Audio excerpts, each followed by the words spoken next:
You've probably noticed that some eBay listings sell fast, even when they're priced higher than the competition. This is especially annoying when your listing is the one that gets ignored while other listings for the same thing sell for more money.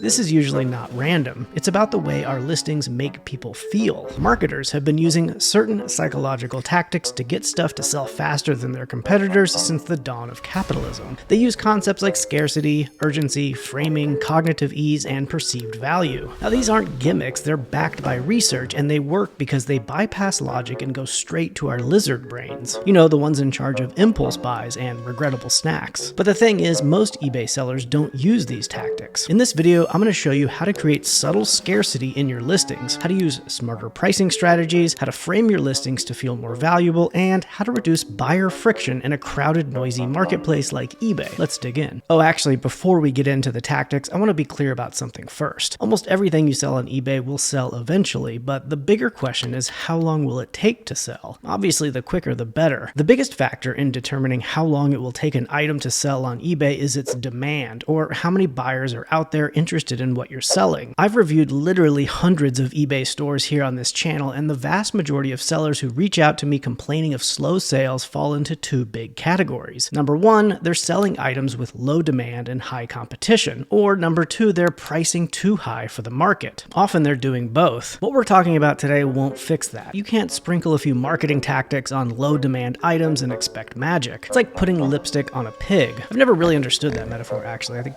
pigs are kind of cute. Do they even have lips? I just checked, they do. Anyway, if no one wants to buy what you're selling, no amount of clever framing is going to change that. But if you have solid inventory with a good sell-through rate and your pricing's already in the ballpark, these tactics can give your listings an edge so that they stand out and convert better and feel more trustworthy to buyers. All right, now let's really dig in. We're going to start with one of the most powerful psychological triggers, scarcity. When buyers feel like they might miss out, they tend to act faster. It's not just marketing, it's human nature. Steve Jobs understood this instinct better than anyone else. Limited stock, long lines, controlled release dates, it was all designed to create urgency through implied scarcity. That's the foundation of what's called loss aversion, and it's the reason why creating scarcity works so well in a buying environment. It's why brands do limited runs of merchandise, or why sneaker drops crash websites, and why people panic buy when toilet paper stock runs low. It turns out we as humans are wired to avoid loss. On eBay, there are tactics you can use to tap into that scarcity instinct. In some cases, eBay even does this for you. You might see a listing with a badge that says only one left, or another that says an item is in 5 people's carts, or has 43 watchers. Or even how eBay designs their auction experience with a live countdown timer and new bids flowing in real time. Those little cues flip a switch in the buyer's mind, and the mind thinks, crap, if I want this thing, I need to act right now. It triggers something in the brain that induces the subtle fear of missing out, something I'm told is now called FOMO. Back in my day, we called this regret. But there are other ways you can tap into that instinct even more, especially if you're selling something unique or rare. For example, if you have multiples of a relatively unique item, like, I don't know, a lost run of dead stock Billy Ray Cyrus tour shirts from 1992, consider not listing them all at once. Instead of creating a multi-quantity listing, list just one, let it sell, then list another. When buyers see a big stack of something that's supposed to feel special, it sort of kills that sense of rarity. And if your goal is to make it feel like a rare find, you probably don't want buyers thinking there's an entire warehouse of Billy Ray Cyrus t-shirts just sitting behind a curtain. A very specific curtain in a very specific warehouse in Nashville, lit by a single flickering fluorescent bulb. There's a fan in the corner that oscillates, but it doesn't really help. Why is it so hot in this warehouse? And every box is just more shirts. Same design, same fold. Wait, one box is open. I don't remember opening that box. Did you hear that sound? Billy?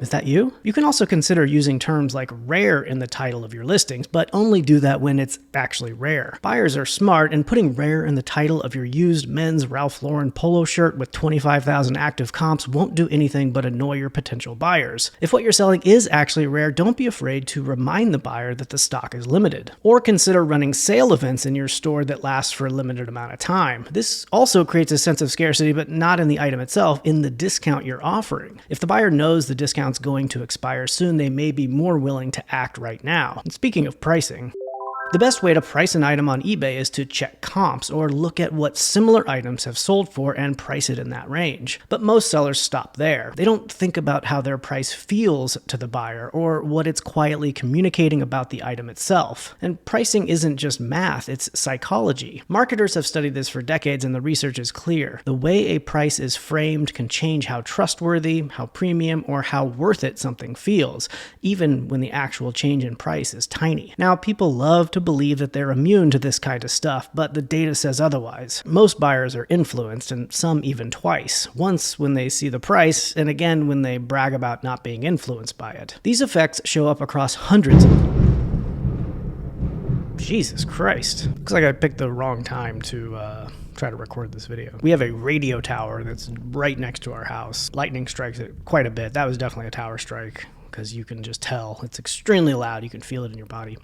Now let's walk through 3 of the most common and effective pricing strategies you can use and when each one makes sense. The first is called charm pricing, also known as left digit bias. This is the classic $29.99 instead of an even $30. Buyers see that first digit and categorize it mentally as 20-something, even though it's just 1 cent off from 30. You should use this charm pricing tactic when you want your listings to feel cheap, but in a good way. If you're targeting an affluent audience with what you're selling, like a luxury item for example, consider the prestige pricing tactic instead, and more on that in a second. Or if you're in a competitive category with a lot of similar listings, anchoring your price lower will help it stand out as a deal against those that don't use this tactic. Or finally, if you're selling items under $50 or so that people might buy on impulse, charm pricing can be a good idea. Again, people like the idea of getting deals, so do them a favor and make them think they got one. Next is prestige pricing, the clean round numbers like $150 or $275. These signal confidence and quality.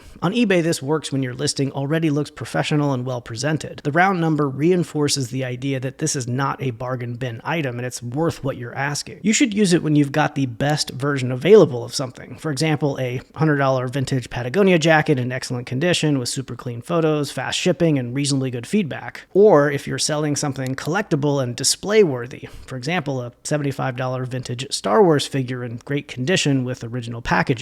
Ultimately, use it when you want to project confidence without having to over-explain it, like a $150 mid-century modern lamp. And think about how that might compare to a similar item priced at $149.99. This is not something someone's likely looking to cheap out on. They're looking for something very specific, and you have it. Prestige pricing helps communicate that confidence. And finally, there's precise pricing, which can be used to make your listings feel more researched and fair. Precise pricing uses oddly specific numbers like $56.23 or $88.71 to signal that your price was not random. It tells the buyer, I've thought about this, I've done the research, this is what it's worth. This reminds me of a story a viewer shared in the comments of an older video of mine. He said, my father did small-time contracting and handyman work. When he gave a customer a price, he'd go sit in the truck for 5 minutes to make up a semi-random estimate like $1,278.83, for example.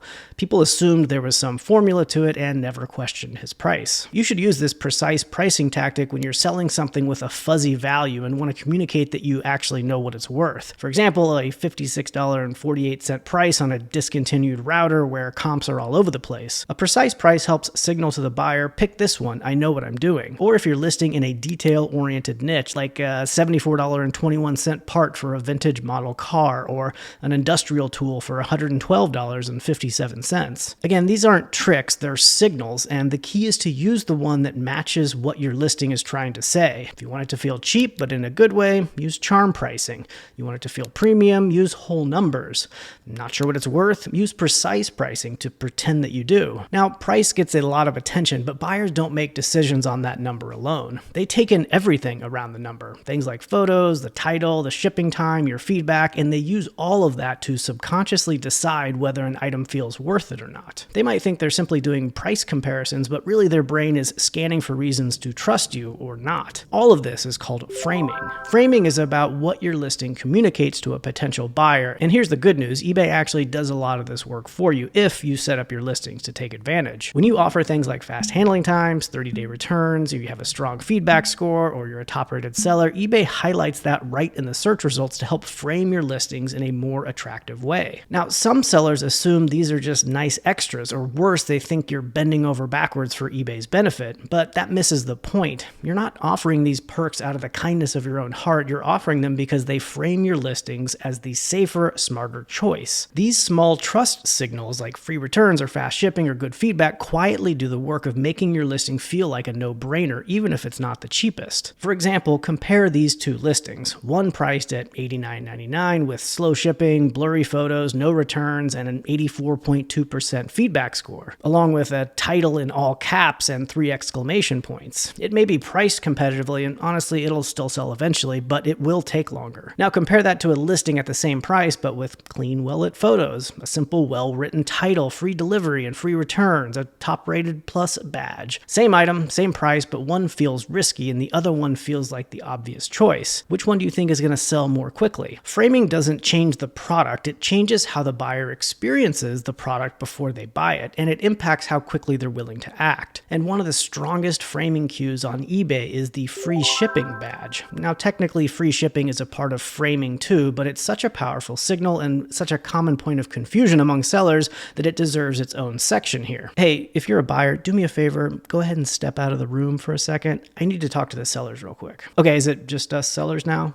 All right, cool. Free shipping isn't actually free. We know that. It just means we rolled the cost to ship into the item's price and made the separate shipping fee disappear like a magic trick. The buyer still pays for it, they just feel better about paying for it when it doesn't actually show up as a separate line item. And here's the thing, when they see that little free shipping badge in search results, their brain sees free and it relaxes a little bit. It feels safer, like it's been handed a tiny permission slip to hit buy now. That's the power of framing and why free shipping is one of the most effective psychological signals that you can use. Buyers don't want to calculate totals. They don't want to click in and realize there's another $7.95 tacked on at checkout. When it's one clean number, $29.99 free shipping, the listing just feels easier, and easier almost always wins. Now, let's be clear here. You don't have to offer free shipping on every listing. It can be a really difficult strategy to pull off depending on a lot of different factors. There's plenty of cases where it doesn't make sense. For example, if you live on one side of the country, it makes free shipping way more complicated. You can't predict where your buyer lives before an item sells, so offering free shipping can be a good way to lose money if you're not careful. California, Texas, and Florida are likely going to be the top 3 states you sell to, so if you're far away from those, tread lightly. I'm looking at you, New Hampshire. I know you're doing your best, but if someone in LA buys your 5-pound bread machine, that free shipping offer might ruin your day. I happen to live smack dab in the middle of the country, so offering free shipping on certain listings is a bit easier for me. Also, the larger and heavier the item is, the more difficult it can be to build the cost to ship into the price. Essentially, you want to calculate the maximum cost to ship a thing from the furthest spot away from you and build that into the price. But the larger or heavier the item, the more expensive your listing looks to buyers who live closer to you. They end up paying more than they need to, and you can end up scaring off buyers from a large portion of the country with high list prices. Or, if you utilize best offers, offering free shipping is a good way to eat into your profits when you take lower offers on your items, so be careful there. Also consider returns. If you offer free shipping, you won't ever have the option to not refund the original shipping cost when something gets sent back to you. Ultimately, free shipping doesn't make sense for every seller or every item. The goal is to make the price feel clean, honest, and easy to understand, and offering free shipping is the best way to do that. So when you can, you should. If your item is lightweight, like under a pound or so, it's pretty easy to figure out the maximum it will cost to ship, so consider offering free shipping on those. That free shipping badge doesn't just look good, it reduces friction, it increases trust, and it helps buyers say yes faster.